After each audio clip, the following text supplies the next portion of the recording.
Not in a fair fight. That's right. Because the guy's like 3 or 4 or 5 times as big as you. But that, you know what the problem is that, like I said in an earlier video, they expect us to be decent, they expect us to be honest, trustworthy, and other things, and we have to to take them at their word. And take them at their word.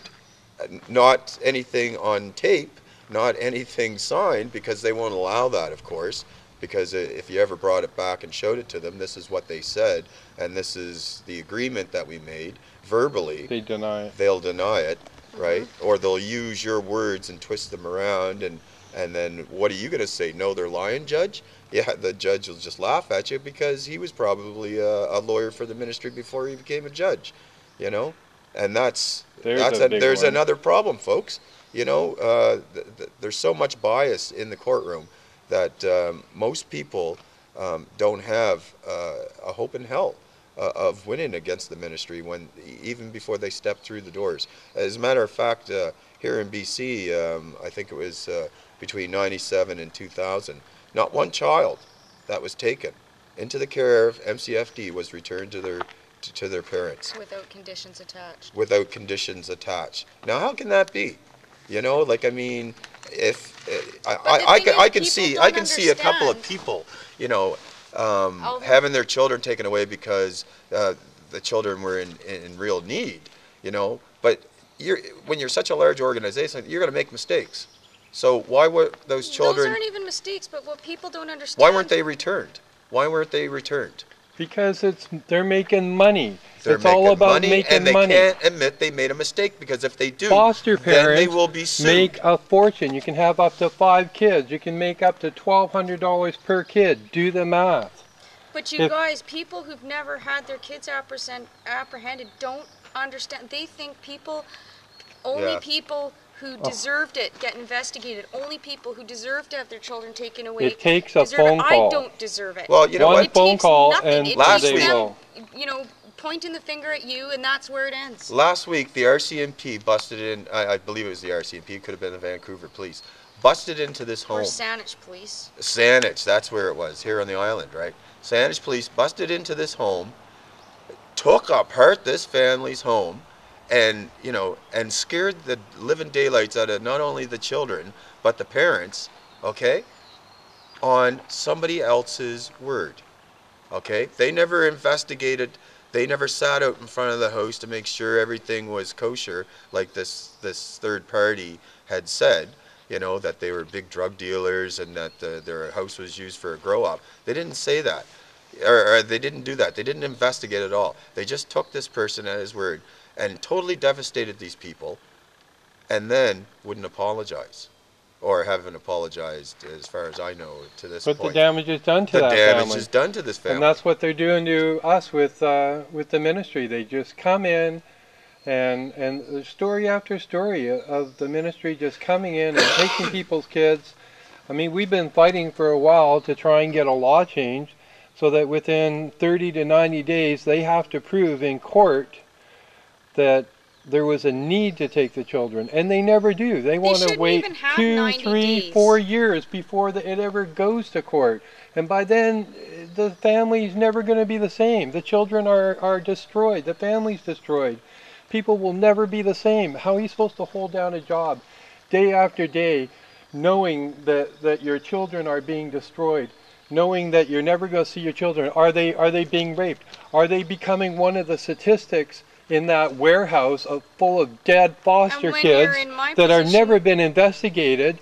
You know, I mean, how are you supposed to lead a normal life? Yeah. When you're in my position and your children are living up to some of those statistics, you know, how do you think I feel? How do you think I get through each day when those things have happened? You know? I mean, the ministry want you to just take a gun and blow your brains out. Because the sooner you are out of the picture, the sooner they can just close the case, adopt your children out, and go take some more kids. Okay, the quicker they can destroy you, the better. It is not a fair fight. Okay, there's no way to win in court, because even if you have money, you're going to be spending all your money. And there are lots of cases that have showed up in the paper where where someone has sold their house and all their life savings trying to get the kids back.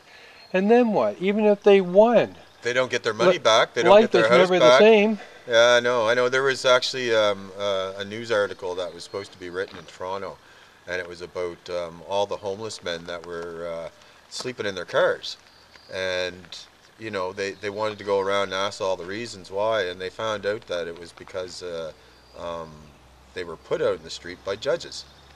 Okay, unfair alimony, unfair child support payments, ridiculously unfair and ridiculously large amounts of money.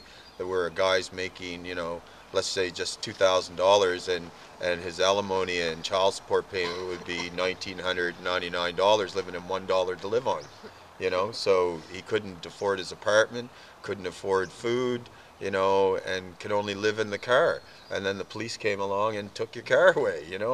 Now you're homeless on the streets. But they never wrote that story because political pressure. The political power of the day decided that that wouldn't be a good story to show in the newspaper, and so it was never written. So I think what people need to realize is that in our history, there are a lot of cases where people have been devastated, where whole family, I mean even South America now, people go missing. The Gestapo authorities come into your house, take away a family member, and they're never seen again. I mean, in our case, five armed police came into the house and terrorized the wife and the children. And the kids go away, the mom gets thrown in jail, she's not even allowed to hug the kids goodbye, and for what? And to this day, and that's what it's charges. like. It's just like, it's an act of terrorism. It's an act of terrorism on families. This is Canada. In Canada, we're supposed to be innocent until proven guilty. Yes, we're supposed to be a multicultural. When I was growing up, I was told that Canada was multicultural, where we had multiple people from all around the world, and we were accepting. When I grew up in Toronto, it was like a little Italian neighborhood, and every house I went to, it was cultural, and I could go over to the next block where some Jamaicans were, and it was a Jamaican culture, and everybody just sort of accepted everyone. But it's not like that now. Now everyone has to be from the same stamp, and if you're not, they're going to take your kids. Yeah, for sure. You know what? A good analogy. And they will use the RCMP to help them. The RCMP are not there anymore. They will just come in. I mean, we're talking about RCMP that just recently went in and used that electrical thing, the taser, on an 86-year-old man 3 times in the heart. The same RCMP that have shot the guy in the back of the head in their interrogation room while he was handcuffed because he said, "Oh, I feared for my life." And they shot him in the back of the head, and they got away with it. The same RCMP that pepper sprayed the little native baby. I mean, there's no justice here. It's not a justice system, it's a legal system. There is no hope for getting a fair trial. And like Alvin said, a lot of these judges used to be lawyers for the ministry.